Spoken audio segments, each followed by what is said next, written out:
Hello friends, जैसे आपको पता है फाइनेंस मिनिस्टर ने अनाउंस किया है कि डायरेक्ट टैक्स कोड इंप्लीमेंट होने वाला है। उसके लिए कमेटी बनाई है और अगले 6 महीने के अंदर ये डायरेक्ट टैक्स कोड का इंप्लीमेंटेशन के बारे में स्टडी होने वाली है। डायरेक्ट टैक्स कोड डायरेक्ट आप समझने जाएंगे तो शायद थोड़ा सा उसमें आपको दिक्कत होगा, बट जो बेसिक टैक्स है, जो अभी इंडिपेंडेंस से लेके अभी तक जो रहा है, उन चीजों के बारे में आपको जानना बहुत जरूरी है।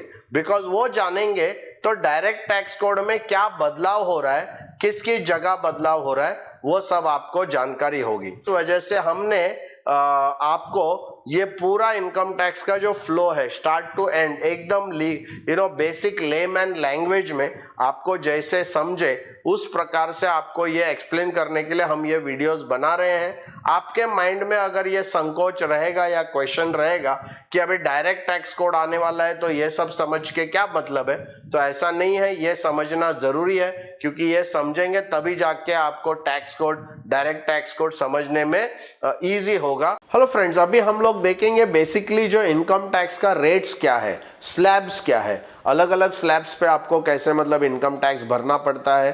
तो जैसे हमने बताया पहले कि जो टैक्सेबल इनकम है इसके ऊपर हमको स्लैब अप्लाई करने पड़ते हैं, जिससे कि हमको हमारा क्रॉस टैक्स का जो फिगर है वो हमको पता चलता है।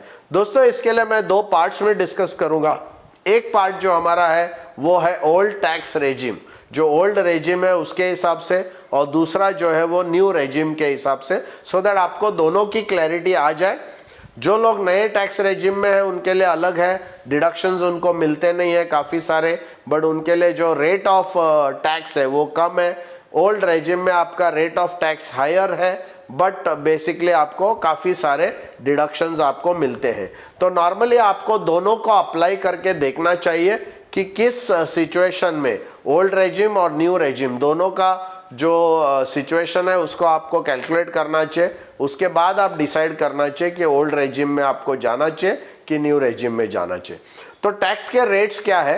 ओल्ड रेजिम में 2.5 लाख रुपया तक नॉर्मली, हम अभी इंडिविजुअल्स की बात कर रहे हैं, हम सीनियर सिटीजन या सुपर सीनियर सिटीजन की बात नहीं कर रहे हैं।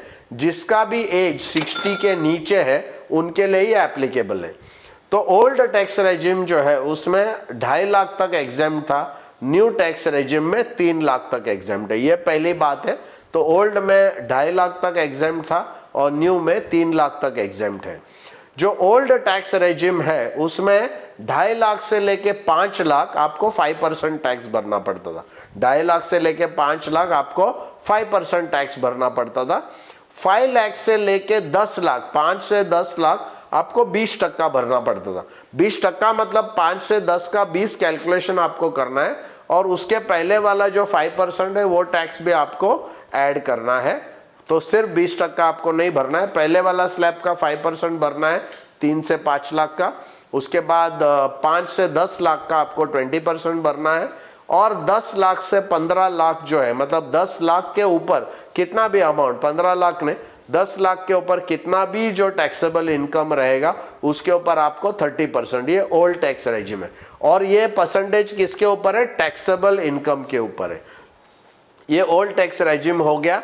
2.5 लाख तक एग्जाम्प्ट है, 2.5 लाख से 5 लाख 5%, 5 लाख से 10 लाख 20%, और 10 लाख के ऊपर जो है 30%। अभी हम लोग आते हैं न्यू टैक्स रेजिम पे। न्यू टैक्स रेजिम में जैसे मैंने कहा 3 लाख तक आपको एग्जाम्प्ट है। फिर आपको 3 लाख से लेके 6 लाख आपका 5% टैक्स स्लैब है। 3 लाख से लेके 6 लाख आपका 5% टैक्स है। 6 लाख से 9 लाख आपका 10% है। 6 लाख से 9 लाख आपका 10% है। 9 लाख से 12 लाख आपका 15% है। 9 लाख से 12 लाख आपका 15% है, और 12 लाख से 15 लाख आपको 20% टैक्स है, और 15 लाख के ऊपर आपका 30% है। तो दोस्तों, ये इमेजिन आपको, मतलब ये आइडिया आ गई रहेगी कि आपको हर स्लैब के ऊपर आपको डिसाइड करना पड़ेगा। जैसे एक सिंपल मैं बताऊं, 3 लाख तक एग्जाम्प्ट है, 3 लाख से 5 लाख 3 लाख से 6 लाख 5% है, मतलब जो 3 लाख रकम है उसके ऊपर 15,000 रुपया आपको जो है वो टैक्स आपको भरना पड़ेगा। तो 15,000 फिर आपको दूसरे वाले स्लैब में ऐड करना पड़ेगा, जैसे 6 से 9 लाख, 3 लाख पे 10% है, मतलब उसमें आपको 30,000 रहेगा।